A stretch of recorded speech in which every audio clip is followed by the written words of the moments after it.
but he's also got maybe the most efficient big man in the country in Zach Edey. Well, that's a nice safety net to have behind those young guards, but handling pressure is going to be the issue. They did it well against Marquette. They didn't have a lot of turnovers.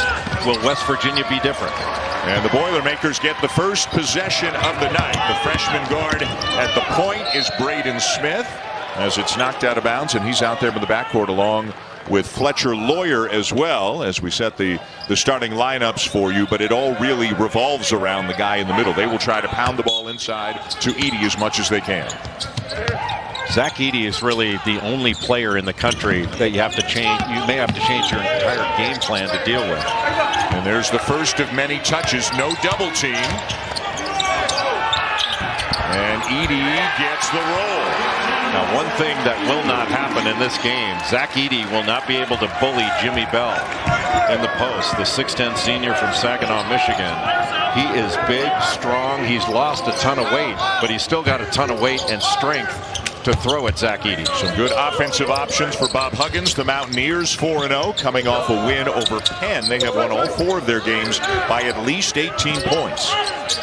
And when Bell comes out to catch it as a press and release, Zach Edey's not going with him, so he's going to be able to make whatever pass he wants. The key is, can the West Virginia wings get open? Smith inside and draws a foul. Braden Smith, the 6-foot freshman from Westfield, Indiana.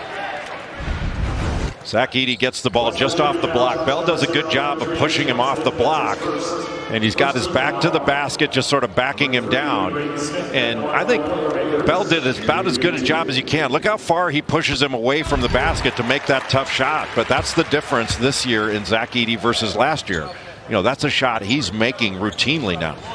He is averaging better than 20 points and 13 rebounds per game in 30 minutes, and that's a big change. Remember, they had Travion Williams, right? They were kind of splitting minutes, but this year Edey's minutes have gone from about 20 to about 30. But we visited with Matt Painter a little while ago. He said he can handle it. His stamina is great, and he's doing great playing more minutes. Yeah, Matt Painter didn't seem worried at all about the amount of minutes that he can play. Zach Edey play him as long as he wants to. Great rebound by Bell. Stevenson coming off a great game against Penn, went 8 for 9, misses that one, and it's wrapped up by Edey. Well, I love the way Edey wraps that ball up, and if you want to get in there, try to knock it away, you're going to be counting your chiclets at the end of it. But even when Stevenson drives in there, he has to be aware of where Zach Edey is. So he wound up trying to take it to the other side of the rim. That allows the Purdue defenders a little bit more time to recover because of Edey's presence there. Adrian Johnson guarding Smith out on the perimeter, and now Mason Gillis. A little high-low look. And it winds up being 4 around 1. Matt Painter does a great job of isolating Zach Edey in that low post, running cutters off, and then they'll run stuff in the middle of the floor where they can go high-low, whether it's with a guard or a forward. Stevenson with a nice kick to the corner, and the extra pass finds Trey Mitchell, but he misses the 3, and it's Purdue ball. Well, Mason Gillis, such a good rebounder as a wing. Oh, and that pass tipped away, knocked away by Bell, and back come the Mountaineers. Well, he didn't throw it away from the defense. Johnson, though, with the rebound down to Smith. And when you're feeding the post, you can't just throw it to your teammate. You have to throw it away from the defense. Lawyer, and he buries a 3. Fletcher Lawyer, the freshman from Fort Wayne, Indiana, the younger brother of former Michigan State Spartan Curran Davidson player Foster Lawyer. Fletcher's bigger. He can really shoot it. You know what that's called in the Lawyer family? A layup. They can both really. How about Foster Lawyer? 21 a game right now for Davidson. Yeah, 38 earlier this year. Transferred from Michigan State to Davidson. There's Jimmy Bell Jr. Their first points of the night for West Virginia. We spent all week talking about Maui having the softest rims in America. These have been pretty soft in the early going. It's soft touches by these shooters. Why do you immediately go to the rims? Again, no double on Edey, and that took too many steps. Well, that's Jimmy Bell Jr. You know, he's physical, he's a presence in there, and he's really doing a good job of fighting Zach Edey for position. The big screen, and then Lawyer just doing a terrific job. He does a great job with that sidestep and sets his feet really effectively. There's the high-low look. And Edey can turn over either shoulder. He's better going over his left shoulder, obviously, because he's right-handed. But he's really worked on that left hand, does a lot of mic and drill. And Matt Painter told us at the end of every practice he's got a 15-minute routine going over the left shoulder, going over the right shoulder. Smith with a steal, but then Joe Toussaint knocks it out of bounds. Toussaint played 3 years in Iowa, so he's very familiar with playing against Purdue.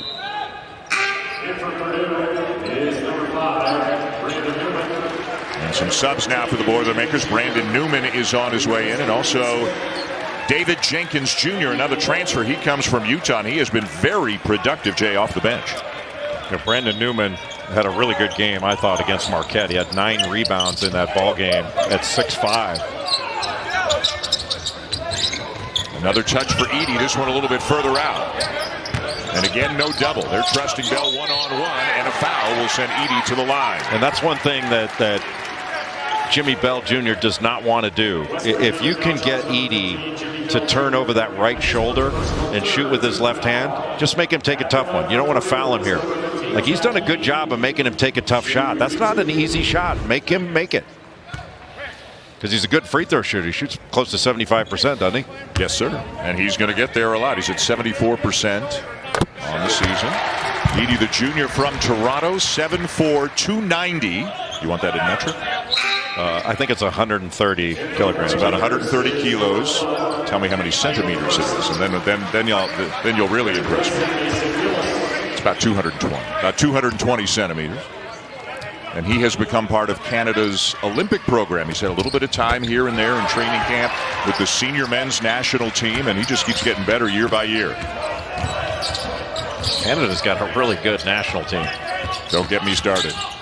Okay. It won't be that easy, right? Toussaint with a floater and is fouled as well. To take us to our first timeout of the night. A good start here for Purdue. And there's his mom, Julia, who is here tonight looking on. Got the Purdue hockey sweater on. I love it when the graphic says he stands 7'4". He's 7'4" whether he's sitting down, standing, or lying down. He's always 7'4". So he's 7'4" there. He's sitting 7'4". He is sitting 7'4". He gets a breather just over 4 minutes in, and Toussaint completes the three-point play to make it a 6-point game. Really, the key for West Virginia in this game is how much pressure can they get on the ball and how much pressure can they put on passers when they're trying to throw in the post and make their passes. Because I think this is a fabulous offensive scheme that Purdue runs. It always is under Matt Painter. He's got like 200 plays that he runs. But his team is expert at cutting, getting great spacing. They run some overloads to isolate Edey in the post. Just really a well-conceived offense. And one thing, and you alluded to it a little bit earlier, and we don't talk about it a lot, but it really matters for Purdue. He needs guys on the perimeter who are good at feeding the post the way they play. Feeding the post and then good at shooting, because you've got to be able to stretch a defense to give Zach Edey some space inside. A little bit different with Edey out. Caleb First is in, the 6'10" sophomore from Fort Wayne. That's him with the ball. A little bit more of a stretch big. Well, look how far out Purdue's having to run their offense because of the pressure West Virginia's put on.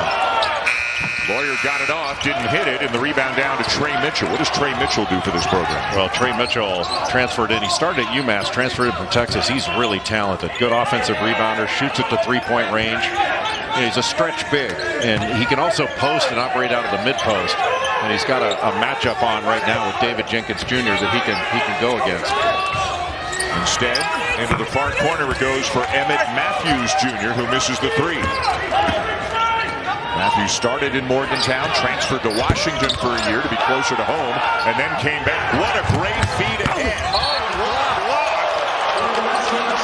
Brandon Newman.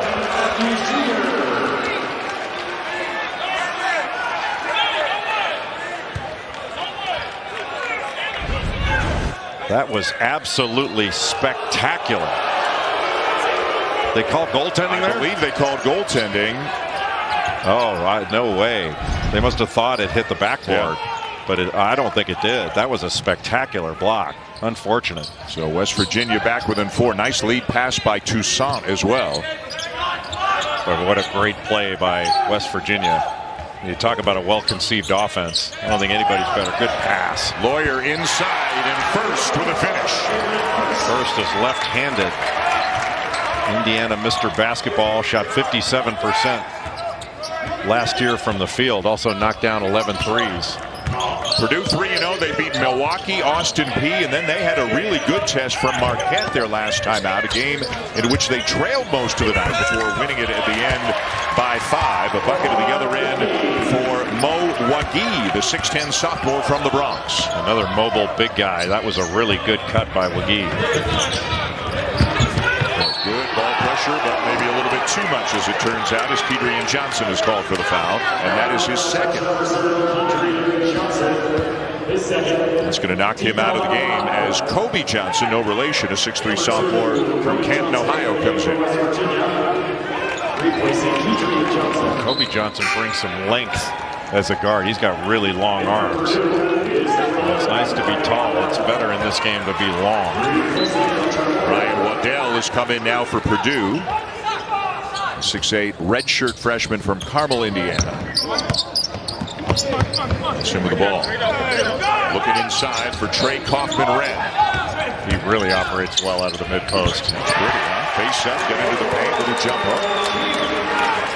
Whether it's the post, the mid-post, he is a versatile talent.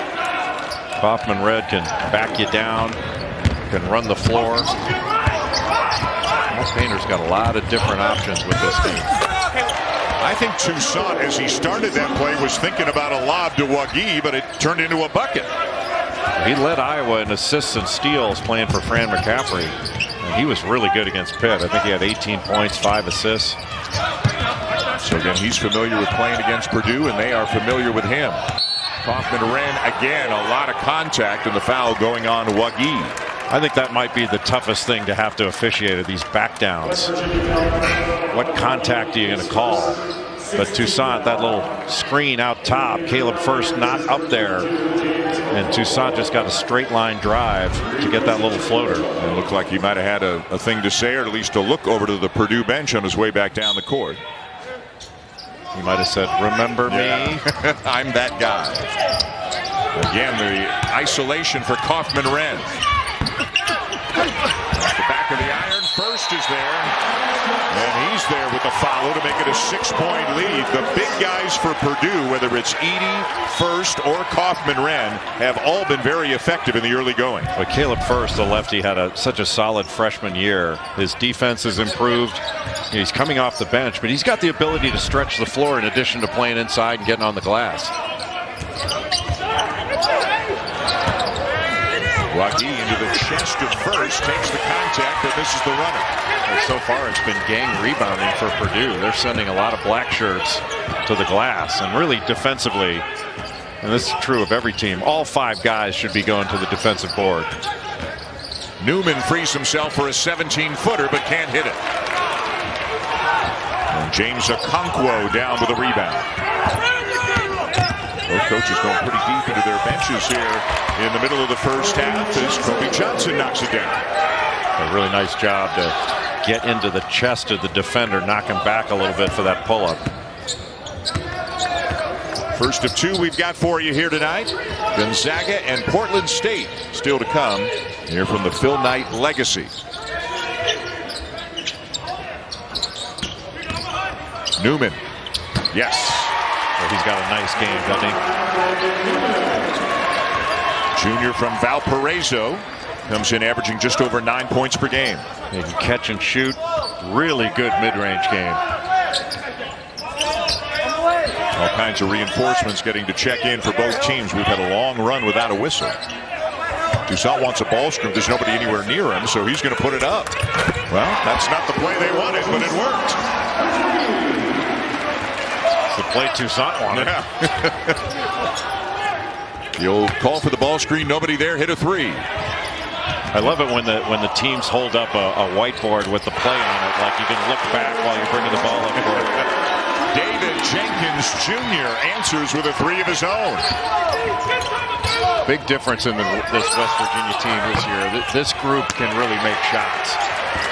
And last year, scoring was a real challenge. And anytime you can't score, it ultimately affects your defense. And Jenkins, with his head down, a little bit out of control, runs into a defender and is called for the charge. Purdue with Villanova. Villanova took him to overtime. Brandon Slater made an amazing play toward the end of the half, but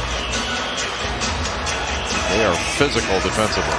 4 subs for the Boilermakers, including Zach Edey coming back in. So he he played until the first media timeout. He sat, and then he sat through the second media timeout. Back in there now. Stevenson, a guy you got to keep in check. He can fire from anywhere. Toussaint's off to a good start tonight. Bell inside, bothered by Edey. Smith has returned.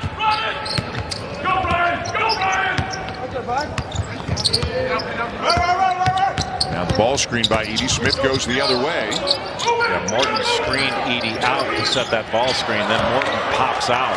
So you have options to go inside or throw it back. Pass through the fingertips of Edey. He was saying he was getting pushed in the back at the time. And again, don't let Stevenson get going. He can heat up in a hurry. At 21 points against Penn, 16 against Pitt. And he scored over 1,200 points in his career. This is his 4th school, but you want to take away his initial shot. Don't let him shoot it from the catch spot, but he can also pull up, as he just proved. Wichita State, Washington, South Carolina, and now West Virginia. And he's going to lay off Bell. They don't fear the jump shot from him out there. They do fear this one a little bit, though. Stevenson a miss. That's the problem. It's not so much Bell. If you're not there, he plays that drop coverage. You don't want to take him too far out and put him in a position to pick up a foul, but Stevenson can pull up. Gillis with a corner 3. And he starts to heat up. Mason Gillis was 0 for 5 his last couple of games. Got off to a slow start shooting the ball, but he can knock down shots. One of the leaders on this team, and a guy as a kid, Jay, played in the Little League World Series. Another guy who was very good at another sport, obviously. I think today's his birthday. I think really? He turns 22 today. What if he gets combo gifts like us Christmas babies get? The turnaround by Trey Mitchell. Yeah, we were talking. Well, I remember who it was. Was it Nolan Smith's son, who is turning 2 in a couple of weeks? And you were warning Nolan Smith's son, who's turning 2. Don't accept combo gifts. I think if you've got like a Christmas birthday, I was born December 24th. I think combo gifts should be a federal crime.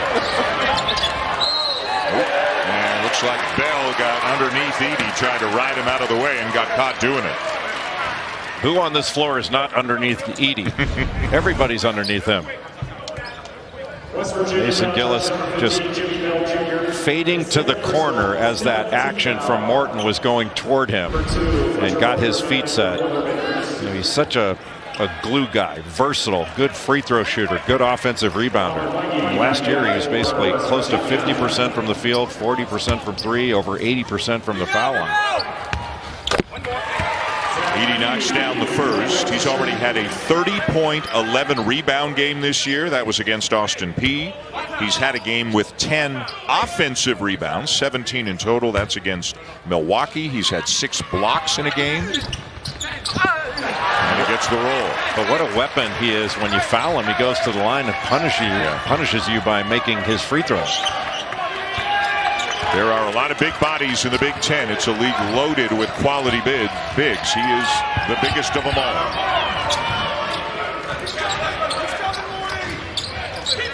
McGee the handoff. Stevenson knocks it down. What a beautiful stroke he has. Shooting 60% from the field on the season coming in, averaging a team high 14 points per game. He doesn't need much room, Eric Stevenson. He shot 90% from the foul line last year at South Carolina. McGee giving up a lot of strength here, and now, Boy, Stevenson was coming over, getting ready to steal that ball, but the foul called on Wagee prior to that. Yeah, Wagee just reached in across his shoulder. Happy Thanksgiving to everybody out there. We hope you are with your loved ones and having a great holiday wherever you are from. And if you're in the vicinity, come by and get this. It looks like we're happy to pass it along. I'll definitely pass along. Zach Edey at the line again for Purdue. He's already 4 for 4 from the line. He's got 8 points in the early going here in this one.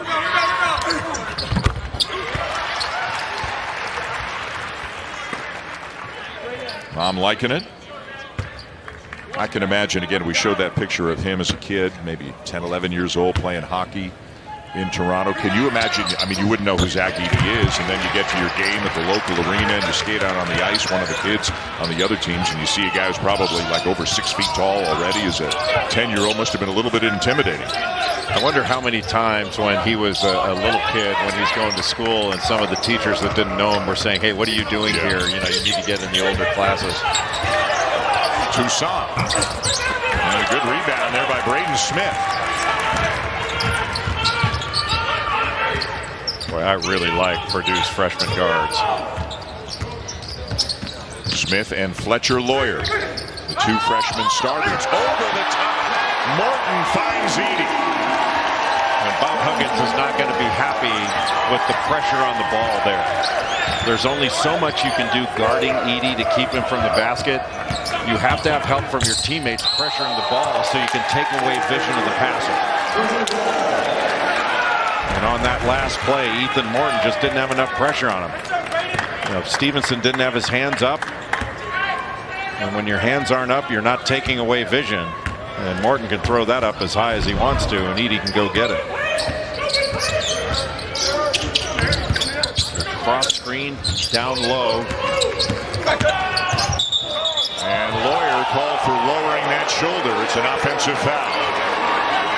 And if it weren't for that, he had his shoulders past Toussaint, it looked like to me, and had a straight line to the basket. Should have just taken that line. That's a tough call for Lawyer because he was past him. And I think you have all rights as a driver once you pass him, but if you go into the defender, you lose those rights.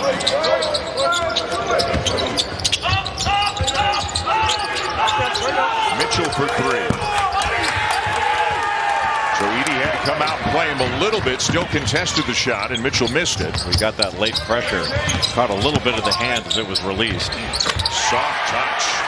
Mason Gillis puts it on the deck and knocks down the jumper. We knew it wasn't going to be long after the last 2 games going 0 for 5. You're not going to hold Gillis down. He's too good of a shooter. He's going to make those. It's not just Zach Edey. Lots of offensive options for Matt Painter's team.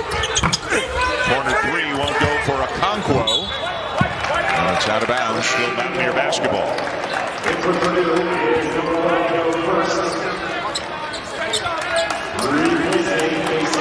So now Caleb First comes in, but it's not Edey who goes out. Gillis goes out. So now you've got First at the 4 and Edey at the 5. First time we've seen this combo tonight.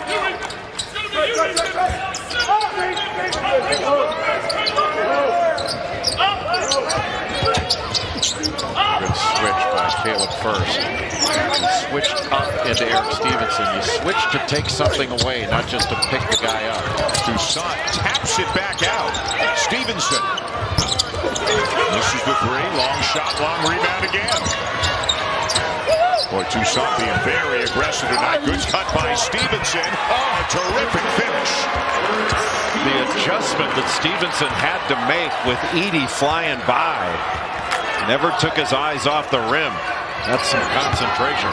Stevenson and Bob Huggins both wanted a foul call on Edey on that play. Smith gets by his defender, can't lay it in, and another long pass by Toussaint. But they come up empty.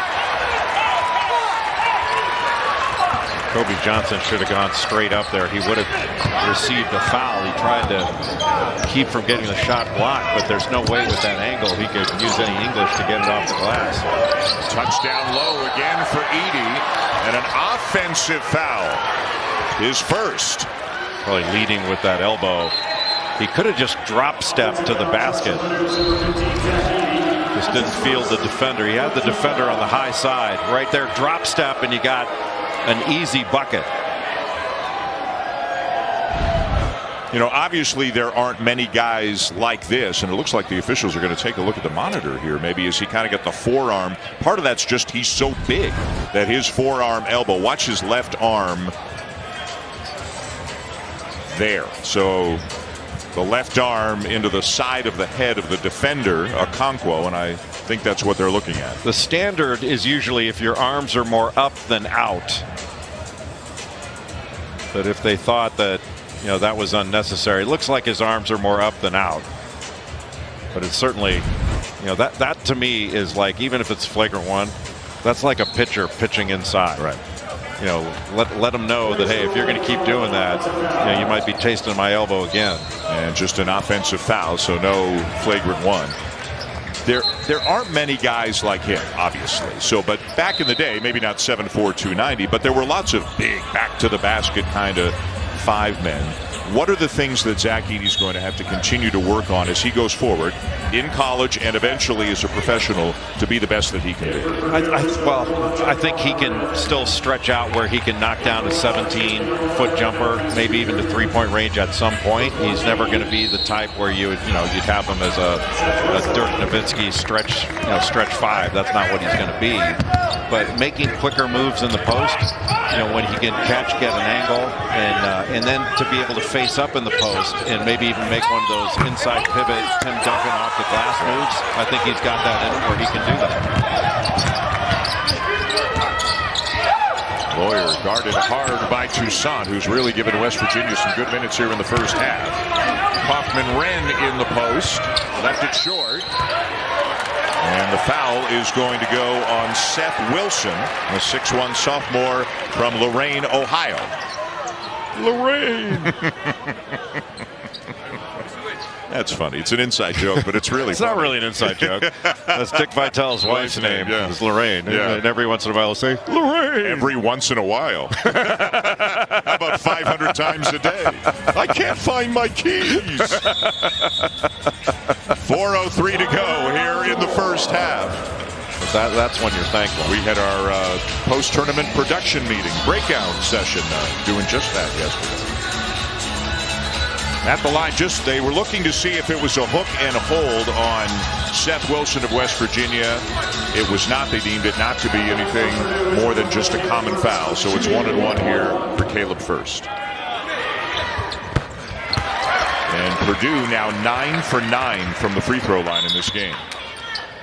Purdue's numbers are ridiculous. I mean, they're shooting close to 60%, haven't missed a free throw. This is always kind of a subplot, a story within a story in the great state of Indiana. Who gets Mr. Basketball? Purdue has gotten the last 3, including first in 2021. Trace Jackson Davis was Mr. Basketball in Indiana back in 2019. Of course, went to and is still at IU. And you know the runner-up when Trace Jackson Davis won Mr. Basketball in Indiana? I don't know. Brandon Newman. Oh. So they've got... he's got a lot of Gregs. Yeah. After reviewing earlier offensive foul charged to Purdue is number 3, Braden Smith. Has been changed to number 2, Fletcher Lawyer. And now you're told there was a change in an earlier foul call. It was assessed incorrectly to Braden Smith. Now it is on Fletcher Lawyer. The second free throw is good, and away we go.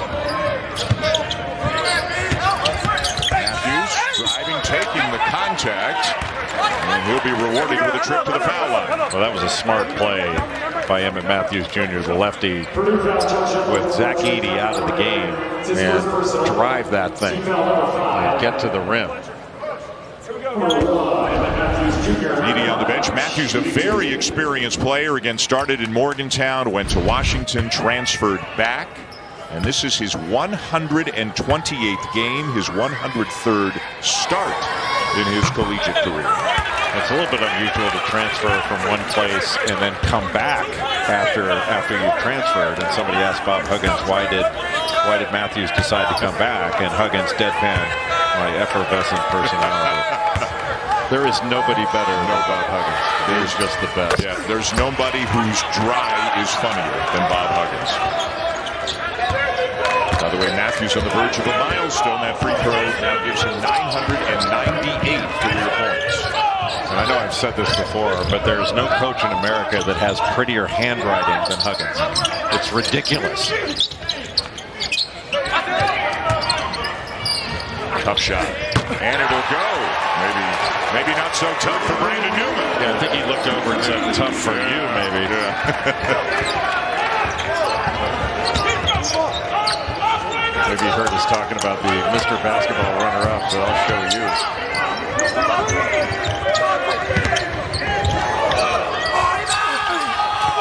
Air ball in the three for Toussaint. The Boilermakers with it. Nice pass. Smith with a nice dish back to Kaufman-Renn, but he missed the three. First the rebound. Newman with a shot fake, and he's a little bit strong on the three. A couple of decent looks on that trip for the Boilermakers, though. Kaufman-Renn almost got an offensive rebound off that miss. A lot of contact there.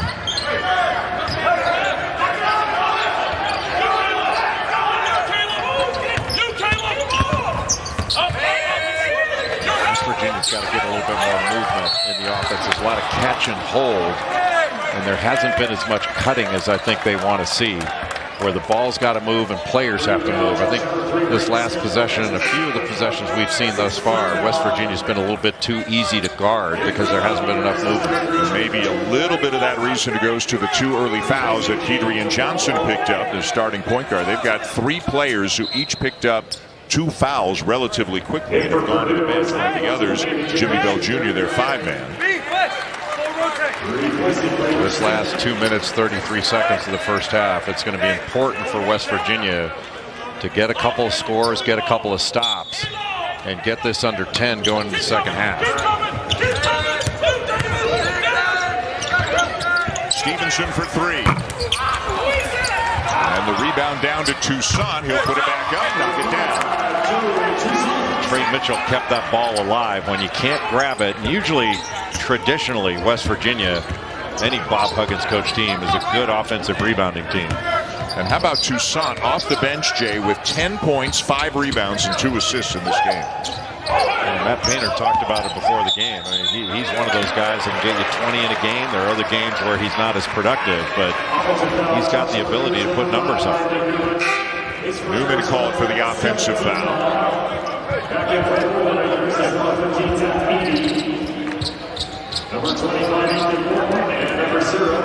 And Edey is going to check back into the game. Gillis will as well as they get their assignment set. 10 minutes, 12 points, 6 for 6 from the free throw line. And this is fairly typical. Again, he's playing about 30 minutes a game, and he's averaging almost 21 points and 14 rebounds a game. Well, even last year, when he only played 19 minutes a game, he averaged 14 and close to 8. Take that to a per 40-minute basis, he averaged over 30 points and 15 rebounds. Jenkins knocks down a 17-footer. Purdue has a number of really good pull-up jump shooters. They say the mid-range game is dead. It is not dead in West Lafayette. Isn't that one of the best places? Mackey is one of the best places in America for a game. Probably the most underrated, I'd say. Absolutely. Absolutely the most underrated. When you hear people talk, and there are so many great ones in here, Kansas and Duke and Indiana, and those are all valid. Mackey Arena is right there with any of them for atmosphere and just the intensity of the noise in that building. David Jenkins Jr., who transferred in from Utah, started at South Dakota State, went to UNLV, then Utah, before settling on Purdue. He's scored over 1,800 career points and averaged about 20 at South Dakota State, over 15 at UNLV. He's all Mountain West. He's got game. He can really score. So a jackrabbit to a running rebel to a Ute to a Boilermaker. The mascots are getting tougher as he goes along. You think a Boilermaker could handle a jackrabbit? Absolutely. A little 1-3-1 to start here.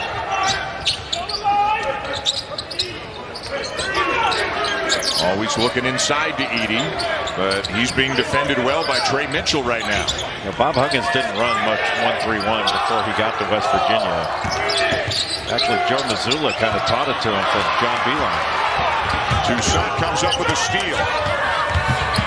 And Wilson knocks it down, and you talked about it being a big couple of minutes for the Boilermakers. And now you have to build on that by getting a stop and maybe take a little bit of momentum.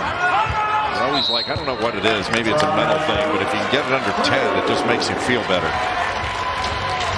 It's a really good pass by Joe Toussaint after the steal in transition. Welcome back to Portland. Quarterfinal action here at the Phil Knight Legacy. Dan Schulman, Jay Billis, number 24 Purdue leading West Virginia 40-30. Our second game tonight will be Gonzaga and Portland State, starting about 25 minutes after the end of this one. Glad Hugs dressed up for the game, aren't you? Hey, Hugs is going to be Hugs. Hugs is not changing. Hall of Famer now, right? Hall of Famer, Bob. Naismith Memorial Basketball Hall of Fame. 920 wins, tied with Jim Calhoun for third all-time among D1 coaches, behind only Mike Krzyzewski and Jim Boeheim. Went to the Final Four in 1992 with Cincinnati, again in 2010 with West Virginia. Had Deshaun Butler on that team. Boy, a great look there for Morton. And the call is going against Gillis, so it'll be West Virginia ball. Plenty of time. Oh, you got 1-1 here. Yeah, they're over the limit, so it'll be 1-1 for the Mountaineers.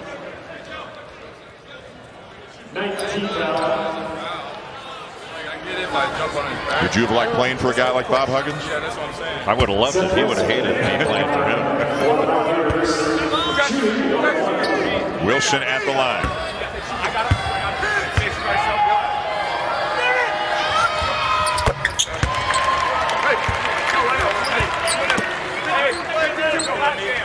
Seth Wilson is the second all-time leading scorer at his high school. You know who the all-time leading scorer at his high school is? I do not. LeBron James. Wow. Hang with him. If you're going to be second, not bad. I went to St. Vincent St. Mary in Akron, Ohio. Down to 8, and the Boilermakers with a chance to get the last shot of the first half. Gillis from deep in the corner hits a three.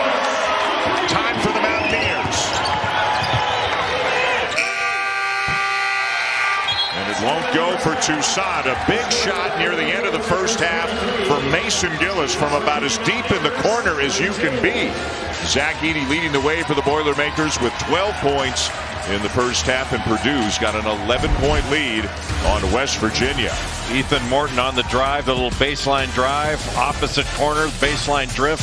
Gillis, that's a big shot going into halftime. Dallin, take it away.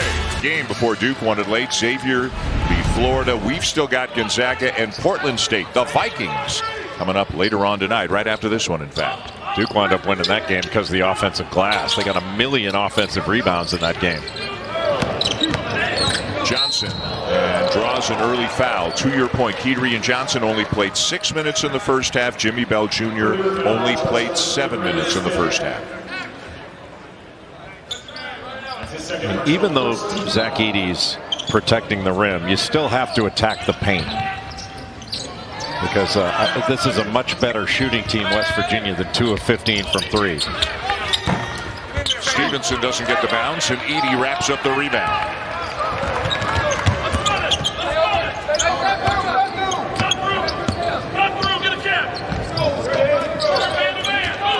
Purdue does such a good job of stretching the floor because they have multiple players that can all dribble, pass, and shoot. And that gives Zach Edey even more space to operate. Lawyer got free but missed the shot. Matthews is shaken up, and that's why Lawyer got free. Something happened to Emmett Matthews Jr. I can tell you from experience, no lawyer is free.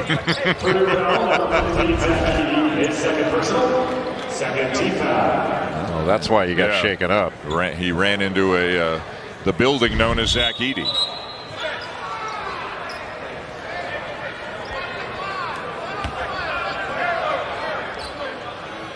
And Edey was called for a foul on the play, his second.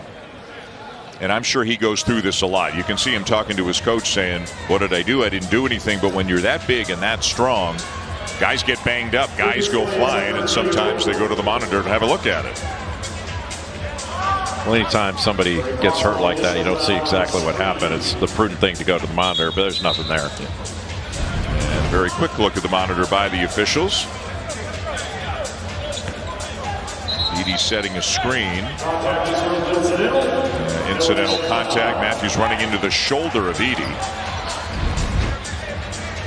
So just a common foul, the second personal.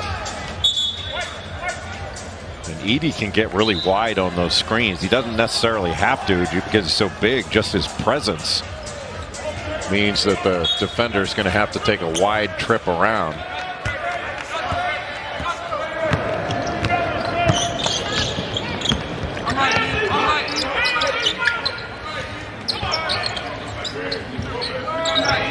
Using Jimmy Bell Jr. to screen and then rescreen to try to free up Eric Stevenson. Couldn't get the shot up, but he finds Johnson, who buries the three. That's one of the things that was missing from this West Virginia attack in the first half because of the 2 fouls that Kedrian Johnson picked up. A lot of newcomers, a lot of transfers on this West Virginia team. Bob Huggins still learning about this group. Gillis kept his foot down. And now a touch for Edey. Too strong off the window. Nice job by Trey Mitchell to come over from the weak side and just be big there and not give Edey an angle to the basket. Mitchell the spin and actually kind of drifting away from the bucket. He can't convert. Got some quick moves though for a 6'9" guy. No, he's a good player. Floater short. Edey the rebound. And he leaves it short.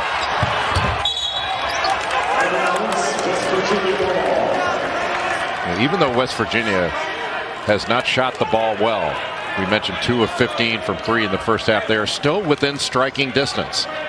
You get a couple of stops, knock down a couple of shots, all of a sudden there's some game pressure on Purdue. And this game, the complexion of the game takes on a completely different look. Stevenson. And Edey the rebound. Boy, Stevenson does do a great job at stopping on a dime and elevating straight up in the air. Everyone he takes looks like it's going to go in. Loose ball. Great hustle there by Gillis. Morton. And he is fouled. It all started, though, with a hustle play by Mason Gillis. Just a great play by Gillis. Diving on the floor, first to the floor, and something good comes out of it. Now, you can slide with it. You're not supposed to be able to necessarily roll over. But smart play by Morton. It wasn't that he was trying to make that shot. He knew he had the contact and went into it just to pick up the foul. Just a really smart play. Morton, a junior from Butler, Pennsylvania. Not a big scorer, but a good defender, a good post passer, and a guy who's just really solid, Jay, in what he brings to this program. Yeah, he shot like 43, 44% from 3 last year. He's got a really good feel. And you're right, he can defend multiple spots, so he can switch out and take a bigger guy and guard a smaller guy. Boilermakers, a team that had a really good year last year, 29-8. They were a 3 seed, got to the Sweet 16, and then they lost to St. Peter's. And then they lost a lot of really good players, none better than Jaden Ivey, who was the 5th pick in the NBA draft. But this has been a great program under Matt Painter. They've gone to the NCAA tournament 7 consecutive years. And with the ranking they've got this week, as Bell tips it in, they've now been ranked for at least 1 week in 8 consecutive seasons. Boy, that drive by Kedrian Johnson was big time because he drew Zach Edey to block the shot, and that opened up the offensive glass. When Edey goes for a block shot out of his area, it almost didn't matter that Johnson didn't make it. Nobody turned to block out, and then Bell Jr. right there to tip it in. That's one of the ways you can move Zach Edey away from the rim. And the foul on Kedrian Johnson, his 3rd. So again, he only played 6 minutes in the first half. He's got to go to the bench here early in the second, but they do bring in Joe Toussaint, who was terrific in the first half. Into Edey. What is Bell doing well to make life tougher on Edey? He is bodying him up. So he's fighting him for position. He can do that. Not a lot of players have that kind of strength, but he's making him catch it just a step or 2 off. And then he's walling up. He's using that big body, and Edey's trying to get into that body and back him up a little bit so he can get some space to shoot that jump hook, and he just got his feet tangled up and walked with it. That's just really good defense without fouling. But now he's called for the offensive foul, trying to set a screen to get Toussaint free. He just tried to roll the defender down. He's there to set a screen. And then when the defender was kind of going underneath, he tried to roll him down into the basket. The official saw it. And Jay, his 3rd. So on successive plays, really, Johnson and Bell both pick up their 3rd, both go to the bench. Yeah, I don't think they're going to be there that long. And now it's up to Mo Wagi. He's only 225 pounds. And he's entrusted with a job of trying to defend Edey at times. Long three, no. And Edey gets held. He's getting a little frustrated underneath as getting grabbed trying to go up for a rebound. You got to switch your defense without Jimmy Belt Jr. in there. You go to more of a zone look. We've seen a 1-3-1 from Bob Huggins. And you have to try to do some different things because, I mean, who's going to guard Zach Edey with Bell out of the game? That foul on Trey Mitchell, I believe.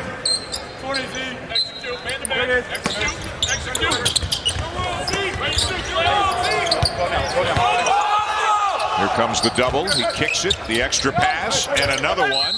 And now Lawyer is fouled, and foul trouble accumulating here for the Mountaineers. It's a great job by Lawyer to drive the closeout off the reversal. And Edey, while we talk about how big he is and how he rebounds, blocks shots, he's a good passer, and he passes out of the post very well. You bring a double, he can turn and actually pass over it, but he doesn't get flustered and he can pass out. And that puts you into scramble, and these skilled perimeter players take advantage of defenders flying at them, closing out in a hurry because they can shoot it and they can all dribble and pass. Mitchell has gone to the bench now with his fourth. Edey with the left hand this time can't convert, and this is a real rarity for him. He's 3 for 7 tonight. Usually converts at a much higher rate. And West Virginia can't afford those kind of turnovers. Nice deflection by Wagi, and Toussaint bounced it off his own knee.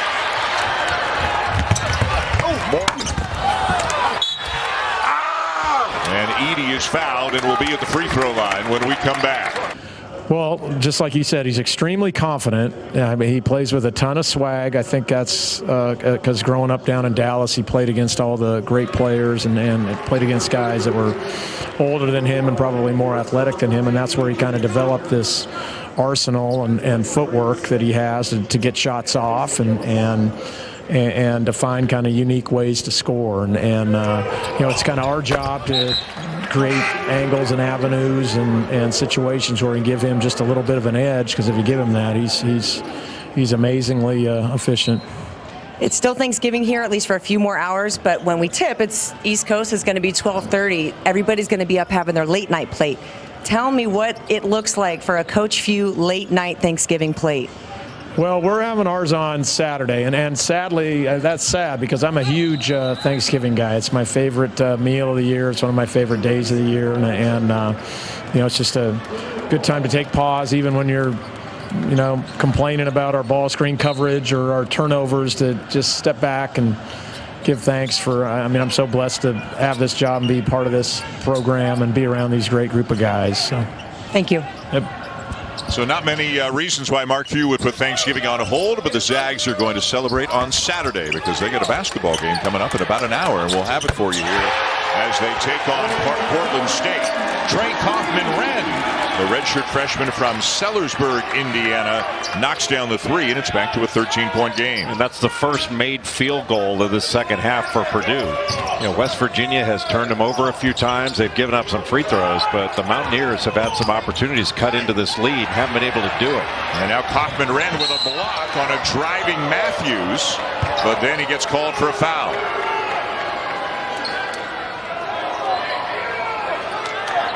Purdue has knocked down every free throw opportunity in this game. We've seen a lot of good free throw shooting over the last few days in our games. The Boilermakers are 14 for 14 from the line tonight. Also 6 for 13 from three-point range. This is, I mean, Matt Painter always has good offensive teams, and it looks like he's got another one this year. But to start the second half, West Virginia has fought for a number of stops, but they've turned the ball over right afterwards and haven't gotten anything out of it. Toussaint, step back jumper from the elbow. Oh! And the impressive follow by Stevenson. Well, he is a two-way player, but you don't box him out. Athletic. His jump shot is off the charts good. And then Lawyer is fouled, and Toussaint is hopping mad about that. down near the other end of the court. He thought they were out on a 3-on-0. But it'll be his second foul. Shot goes up. Stevenson coming in from the wing, and nobody puts a body on him. He was all the way almost toward the corner. That's a beautiful finish by Eric Stevenson. He's a baller. But at the other end, the Mountaineers, rather, they've got some issues. They've got 3 important players on the bench with foul trouble. And Purdue is already into the bonus with 14:28 to go. And Purdue is a perfect, as we mentioned, from the line tonight, and overall a very good free throw shooting team, 75% on the season. And they're going to be shooting a whole bunch of free throws the rest of the way in this one. And obviously that's really early to put your opponent into the 1-and-1, and that tends to take away your aggressiveness. I don't think it will with West Virginia, especially trying to make a comeback here. But that does mean that this Purdue team that has knocked down every free throw opportunity they've seen is going to be wearing out that free throw line if they're aggressive. Stevenson aggressive. Because of that jump shot, you have to press up on him. You don't want Eric Stevenson to be able to shoot the ball from the catch spot, but it gives you any kind of shot fake, ball fake. You know, he can drive it. He's strong. He can pull up. Purdue foul charge number 1, Caleb First. That's his first personal, team foul number 5. And First got called for the foul, so Stevenson to the line. It looked like Brandon Newman got his arm from behind. I didn't think First really made much contact with him. It didn't matter. He's going to the line anyway. Boy, and you wonder with some of the other guys on the bench with fouls, Jay, if Stevenson is just going to say to himself, I got to do a lot here. I got to lead the way at the offensive end of the court. Well, he can certainly do that. But the issue is continuing to get stops. And any sort of risk you take, you're putting Purdue back to the free throw line with any common foul. Knocks him down. Still an 11-point lead for Purdue. The 9th all-time meeting between these two programs. Purdue leading 7-1, last met in 2013. Stevenson again seeking out the contact, and he'll go back to the line again. West Virginia given a bit of a zone look, and that was an unforced error by Purdue. Some of their turnovers have been forced. That one was not. But West Virginia with an opportunity to convert off that turnover. And there were so many turnovers they forced where they were unable to convert. Eric Stevenson at the line, shooting 2. So 2 shots again for Stevenson, who last year at South Carolina went 61 for 62 from the free throw line. 1 miss all season. Can't believe these young players just don't concentrate when they go to the line, missing that one shot. Put the time in, kid. And nothing but net on both. Down to 9. Sticking with the zone look. And out of bounds, a turnover. And I'll tell you, Toussaint and Stevenson are both some kind of fired up right now. And really the turnovers the last couple possessions, they're not what you would call forced turnovers. Just trying to initiate offense.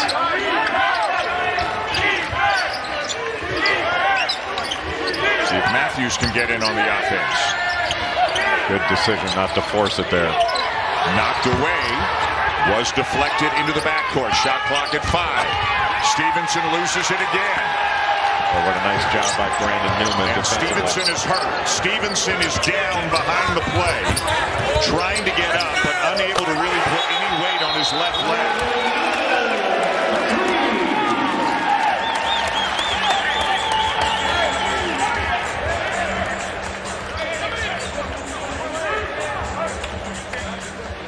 I wonder if it's a cramp. Yeah, you hope for the best when you see him do that. See if it happened when he landed. Yeah, you can see it right there. It's his calf.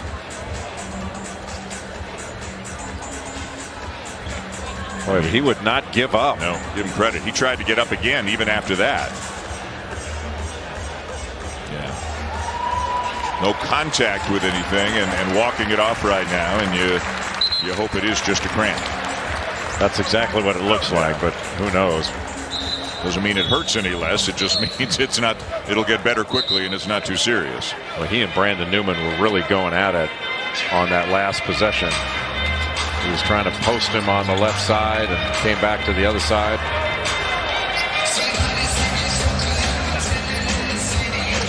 So now they got to figure out a way with Johnson on the bench, with Bell on the bench, with Stevenson on the bench. So a lot of the second unit in here right now for Bob Huggins.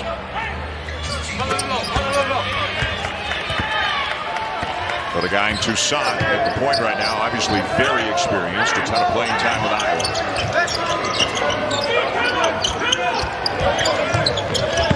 Adrian Johnson has come back into the game for the Mountaineers, but they turn it over here. A little miscommunication between Matthews and Wagee. It's just a tough spot to feed the post. You know, Wagee's on the left side of the lane, and even if he catches that pass, he's taken to the left corner. It's one thing if you're posted up and you're going high-low in the middle of the lane, but that's better if you throw it to the left wing to make that post entry. Jimmy Bell Jr.'s come back into the game with 3 fouls as well now for West Virginia.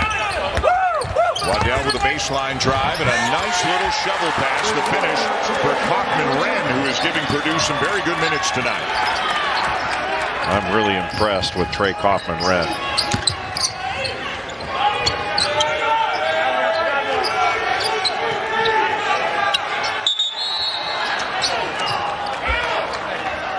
Caleb First was leaning all over Jimmy Bell Jr., just draped on it. His second. And now Seth Wilson's going to come back in as Kobe Johnson goes to the bench. A lot of substituting now for Bob Huggins, in part due to an injury, in part due to the foul trouble. Well, one thing you know about a Bob Huggins team, doesn't matter if they're undermanned, doesn't matter what the score is, they're not going to give up. They're going to fight. No, they're going to play hard.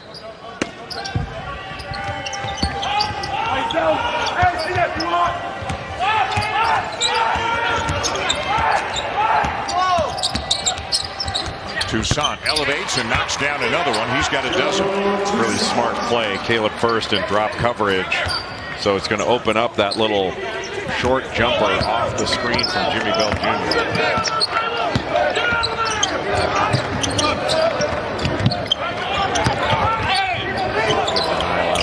Seth Wilson. And Newman misses the elbow jumper.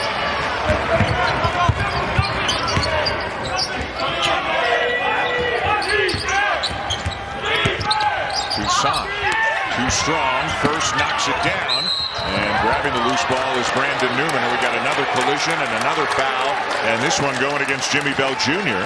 He just pulled Caleb First down. And number 4. I don't know whether Toussaint was throwing that up to the rim for Jimmy Bell to go after, but after getting the stop, again, West Virginia with an empty possession in this game, but they only have 7 points to show for it. And that's just not converting off of opportunities. They've worked, they worked so hard to get those 12 turnovers, and then to only realize 7 points off those turnovers. That's got to change. Wagee elevating easily and slamming it home. That's off a missed free throw, and they go the other way.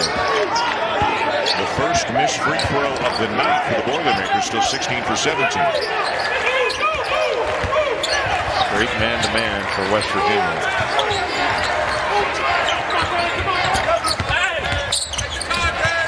Everything West Virginia does, they got to do without fouling, because that's free throws every time. Great job running the court, and a really good pass by Kedrian Johnson. It's been tough for West Virginia to get easy baskets. There haven't been many of them. Waddell into First. Good defense knocked away by Toussaint. And First was calling a timeout. Yes, and Kelly Pfeiffer, one of the officials, he heard him just before he got sworn, but he got the timeout called. On the holiday, thank you for joining us tonight for wall-to-wall coverage of basketball. It was great. You and I got here at about 10 in the morning after toughing it out in Maui for for a few days. Flipped on the TV, and there's North Carolina playing a game at 10 o'clock local time. I got a chance to watch some basketball while prepping for these games tonight. This is great. Tonight, all day tomorrow, Sunday, a ton of basketball as well, men's and women's, from 3 different venues here in Portland. Well, there were only 2 seconds on the shot clock, but Wagee just was called for a foul trying to defend the inbounds. That has been emblematic of the day for West Virginia. I mean, the Mountaineers shooting 40%. They're 3 of 16 from three-point range. They've not been able to capitalize on the turnovers that they forced, and then with a short shot clock, instead of just staying between Zach Edey and the basket, fouling him and putting him on the line. Where he's been perfect tonight. This is about the best thing you can do as a big guy. Work on your free throws. 10 of 10. On Julia.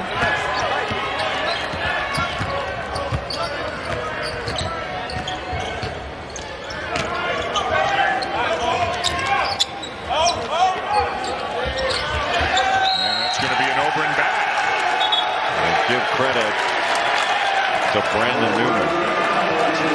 He was denying Kedrian Johnson, forced him back out, and then trying to make that pass.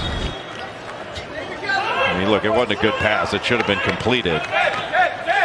But I give credit to Newman there for helping force that turnover.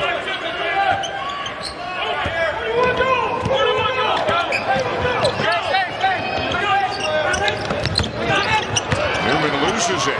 And out ahead of the pack, Toussaint to lay it in. West Virginia is creating opportunities, and that's one they converted on. There is plenty of time left in this game. I mean, 10 points is not a big spread here. Make it 12. Waddell with a beautiful feed to Edey. Ryan Waddell, a redshirt freshman from Carmel, Indiana. His father, Matt Waddell, played with Matt Painter and was a 1,000-point scorer at Purdue. Push at the other end, and it's, by the way, bonus both ways. It's double bonus for Purdue, but West Virginia going to the line as well. Court spread, the baseline drive, Drew Wagee over to cut off the baseline. Nobody rotates over because of the spread floor. It's just too much ground to cover, and that's too easy for Zach Edey. You know, and it's funny, you look at Edey's numbers, and you wouldn't say that he's been as dominant as he can be. A lot of the damage has been done at the line, but then you look at the box score, and in 17 minutes, he's got 18 points and 9 rebounds. Just ridiculously efficient. Such a presence, yeah. And he's had several moves where he took shots he probably could have done a better job with, missed them, all that stuff, but he's drawn a ton of fouls, and he's opened up a ton of opportunities for his teammates.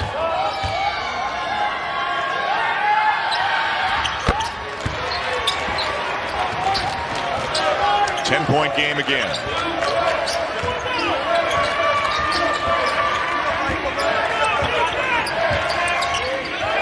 It was a tough assignment for Wagee. Look how low he's got to get to try to push Edey off the block. Not nearly as strong as Bell, who's on the bench with 4 fouls. Edey a touch. Toussaint knocks it out of his hands. Edey gets it back and turns it over.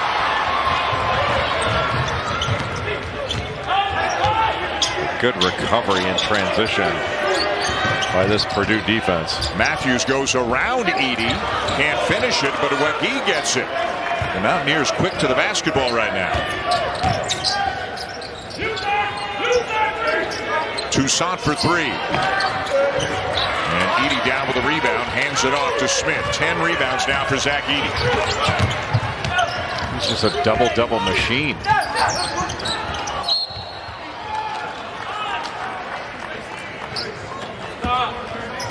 20 and 10 in 18 minutes of action. Excuse me, 18 and 10 in 18 minutes of action.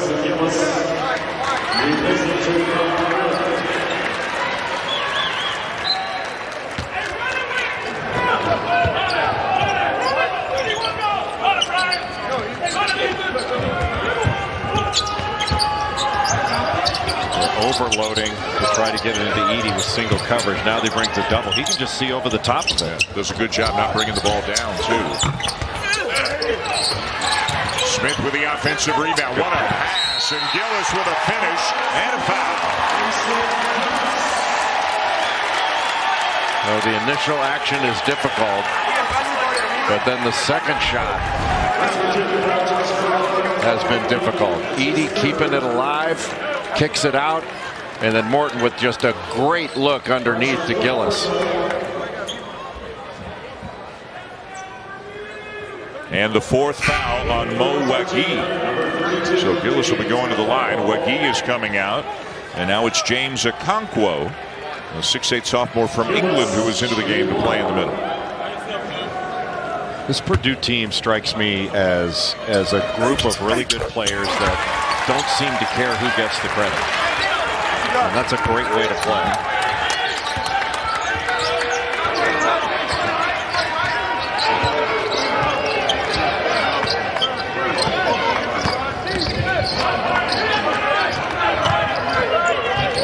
Moving his feet, staying in front of Wilson. Now Toussaint got a switch. Gets it off. And it goes. Another soft rim shot here in Portland goes for Toussaint. Nice little stop and pop by Toussaint. But if he didn't stop, he's going to run into Edey down there. And have a lot of choices. That would stop it. Boy, you got to be stronger with the ball against this West Virginia team. They've knocked it away a fair amount. Wide left on the three for Seth Wilson. Long rebound, and he knocks down the second attempt, and they've got it down into single digits. West Virginia has kept plugging.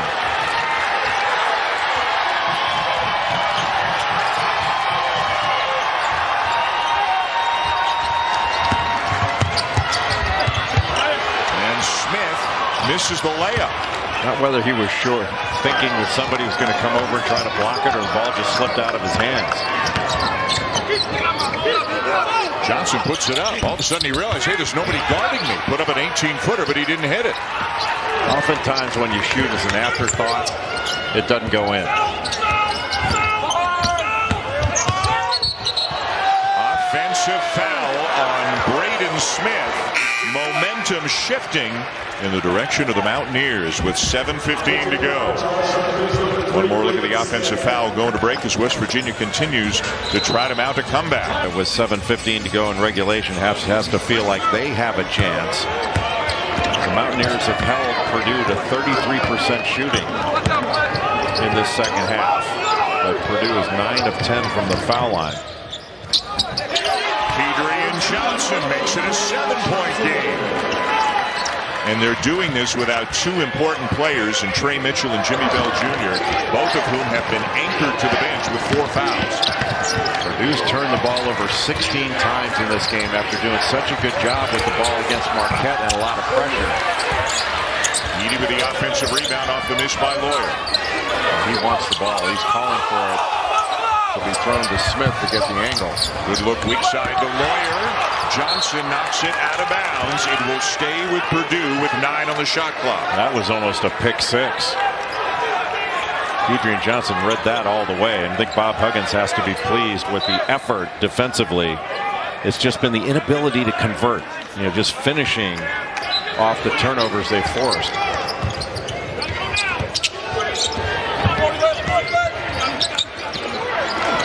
Edey, and this time it goes. He's got 20. There's no way with position that deep.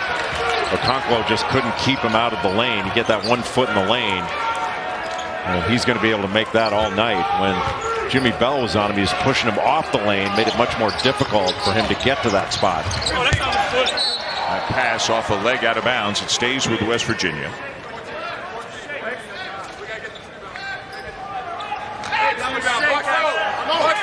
Bob Huggins trying to get the attention of one of his players who didn't hear him. He just kept getting louder and louder to try to get his message through. 10 to shoot. Toussaint's had a really good night, and it gets a little bit better. A nice finish by Okonkwo. With great eyes to be able to see that. He was able to draw Zach Edey up just a little bit. and make that drop off to the rim. 4th assist of the night for Joe Toussaint. Into Edey again. This one is short. Johnson, yes! Well, how badly did West Virginia need that one? Just the 4th 3 of the game. And here come the Mountaineers. They've got it all the way down to 4.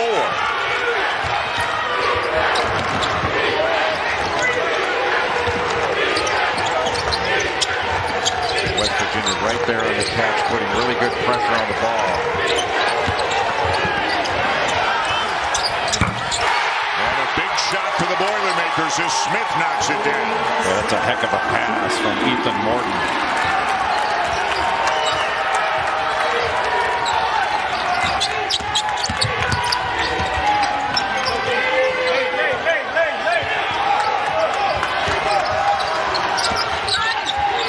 In some trouble, gets out of it. Johnson gets by Morton, but not Edey. Saved by Smith. And it'll be out of bounds to West Virginia at the other end. A tremendous effort by both Smith and Lawyer going after the ball. That's a gutsy play by Kedrian Johnson, but I think you could have predicted what might happen. And Smith, fortunately, okay. He went flying into the first row and over some chairs, keeping that ball in bounds. Now there's only 1 on the shot clock. And that'll be a shot clock violation. Almost hit the shot clock. Yeah. Which is also a violation. So Purdue ball. And their fans getting noisy now, loving the defensive stand on that last trip. So there's been so much pressure on this West Virginia defense all night long to get stops. They played at a deficit all game long.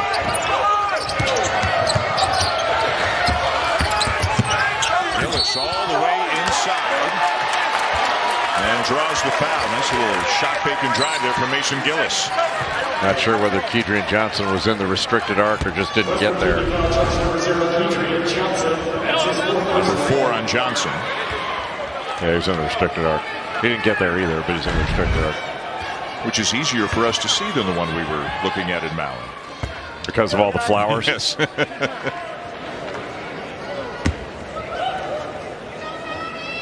Gillis has had a nice game. Got 11 points. 4 for 5 from the field. He's knocked down a couple of threes. And here comes Stevenson, who was out with what looked like a cramp. So we mentioned the guys with foul trouble. We neglected to mention the last few minutes Stevenson, who had really been the go-to guy offensively until the cramp. But even with those guys out, the defensive pressure ratcheted up. Yeah.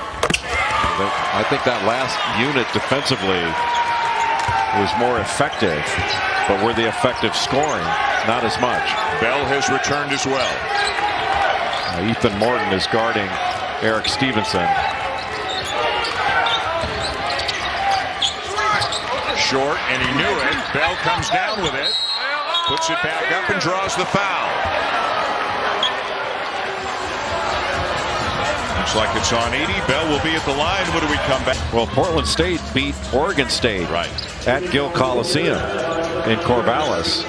And you saw what Oregon State did against Duke today as a one-possession game. Beavers having a great opportunity to win that game.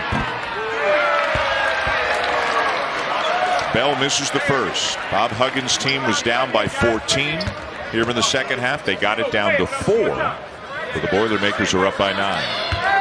Really, the free throw disparity is, and the three-point disparity, one of the biggest differences in the game. 21 of 22 from the foul line. Purdue in this game, 8 of 17 from 3. And West Virginia's been unable to match those numbers, but still within striking distance. Edey a little bit further on this one, but he'll get it to go, and he's got 22. When he can get 2 feet in the paint, he is so much better, so much more difficult to stop. When he's got to dribble into the post, much easier to deal with. Boy, a clean look for Stevenson, but he can't knock it down. Gillis the rebound. Now some trapping. You don't want to take the ball into that corner area, that coffin corner, where if you pick your dribble up, you're surrounded by the half-court line, the sideline, and 2 defenders. Inside 3 minutes, Purdue with the ball in a double-digit lead. Knocked away by Bell. Right back into Edey. And Bell took it away from him. That was a really good pass by Lawyer. It's like a back shoulder throw by quarterback. Boy, and then Morton comes up with the loose ball and immediately calls a timeout. Ethan Morton is a smart player. Really good feel for the game and plays at both ends. Good pass, just couldn't corral it. And what a nice job by Morton to knock that thing away and then call timeout. Did it from his knees. That's why the old timers used to wear knee pads, I guess. Remember everybody wore knee pads back in the day? 2:46 to go, an 11-point lead for Purdue over West Virginia. We are here at Memorial Coliseum. This is the old home of the Portland Trailblazers, Veterans Memorial Coliseum. The current home of the Trailblazers, literally just about 50 yards away, the Moda Center. And over there right now, Alabama's taking on an injury-depleted Michigan State squad. And the Crimson Tide with an 8-point lead in the second half. And you heard Sean Farnham and John Crispin in the studio talking about Brandon Miller, the freshman from Alabama. And Nate Oates has a superstar in Brandon Miller. He can absolutely shoot it and shoot it from anywhere. He's just wired to score. He, just in that 2-box, was just taken out of the ball game. But he can fall out of bed and get 20 points. Seems like Zach Edey can as well, in a very different manner, of course. Got a little push there from Bell that didn't get called. And there is the call on Bell. And that's going to foul him out of the game, right? Yep. Jimmy Bell Jr. fouls out with 2:43 to go. And sends Zach Edey back to the foul line, where Purdue has done such great damage to West Virginia in this game. Just throw it up. This is a pretty good catch by Zach Edey. And then you see just he's straddling him there. And the referee calls a cylinder foul. And the coaches were talking to each other for a second. And initially, whatever Bob Huggins said had Matt Painter laughing. Huggins can make you laugh with the best of them. Now they've each gone back to their respective benches. And the first miss of the night at the line for Edey.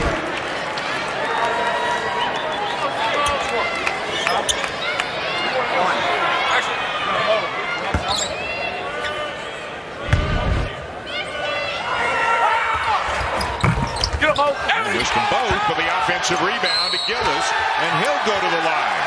And that'll drive Bob Huggins crazy. I mean, that's just a free throw block out. You know, the little things in the game that you work on. Second slot rebounder just wasn't blocked out. Didn't pinch down. It was Mason Gillis from that second slot just outworking West Virginia and getting a second chance opportunity. And that's why McGee's coming out of the game and Comco's coming back in. Bob Huggins saying something to McGee on his way by.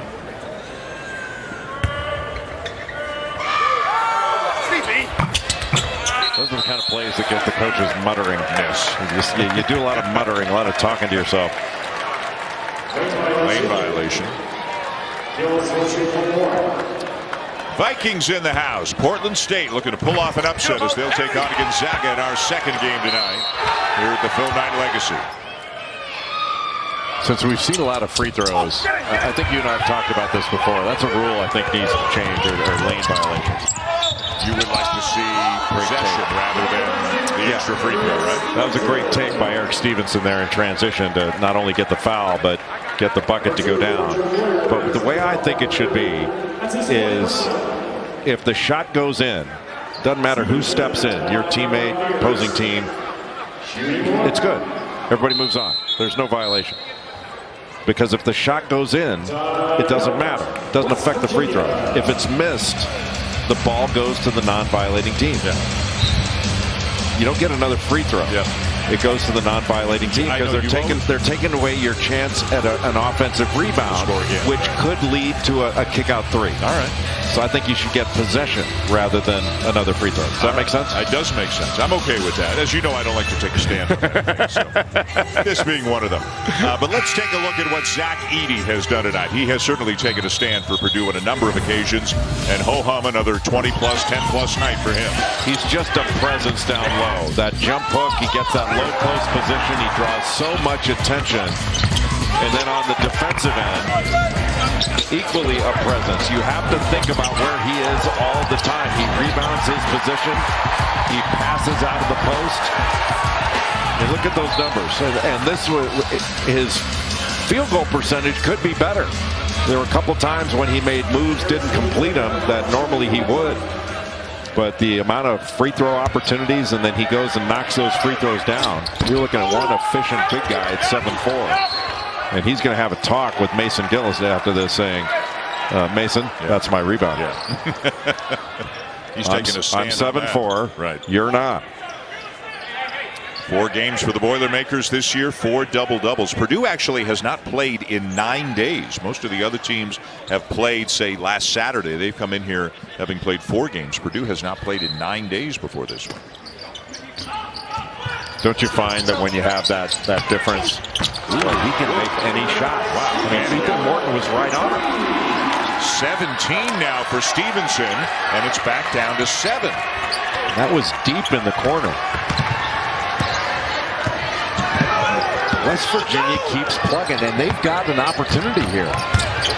Great job. Yes, it is. The possession arrow, though, keeps it with Purdue. But that was still a great job by Toussaint to go after that thing with 2 hands. If he just slaps at it, he's likely to pick up a foul. Boy, he actually had that ball pretty quickly, didn't he? Took it away from him. Yeah, that's what he's saying, is it should be their ball. He just reached in and grabbed it.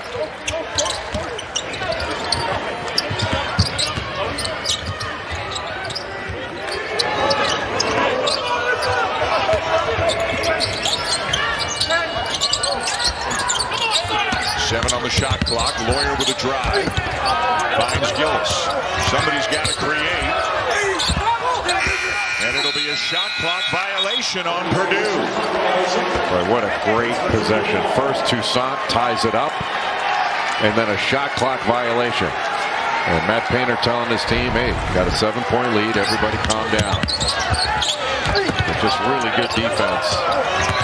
5 guys playing as 1 for West Virginia. But now the key is you work that hard.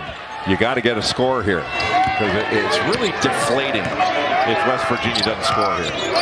Time is definitely a factor. 1:40 to go. Off the rim. Boy, it bounced twice on the rim and then came off for Toussaint. And you could feel a little bit of air come out of it. They work that hard, get nothing, and then give up a layup. You could feel it, couldn't you? The air came out of them. Yeah, but they gotten it down to 5. You got to take the ball out of the basket. You can put the press on. Knocked away. Great effort. Johnson into the chest of Edey. And Edey down with a rebound. Well, you give Johnson a lot of credit for having the guts to go in there. And Stevenson called for the foul. As Braden Smith goes flying into the table right in front of us. Yeah, that pushed our table back 3 feet. And that was a hard collision. Did that spill your martini? I've long since finished my martini. Don't be silly. That was quite a blow he took. And called a flagrant 1, which means 2 in the ball. Shooting 2.